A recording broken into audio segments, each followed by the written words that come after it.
ఎక్కడికెళ్లాలో చెప్పమ్మా, నేను తీసుకెళ్తాను.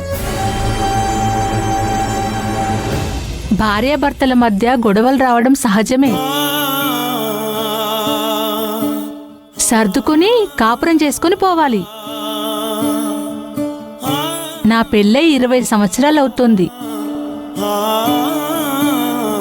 మా ఆయన అలాంటి తాగుబోతోడు కాదు. నాతో ఎన్ని గొడవలు పడినా నా పిల్లలకి బంగారం లాంటి తండ్రి. పిల్లలకేమైనా అయితే అల్లాడిపోతారు. అది దృష్టిలో ఉంచుకొని ఇన్ని సంవత్సరాలు ఆయనతో సర్దుకొని వచ్చేశాను. ప్రతి మనిషిలోనూ ఏదో ఒక మంచి గుణం ఉంటుందమ్మా. దాని గురించైనా వాళ్ళని భరించాలమ్మా.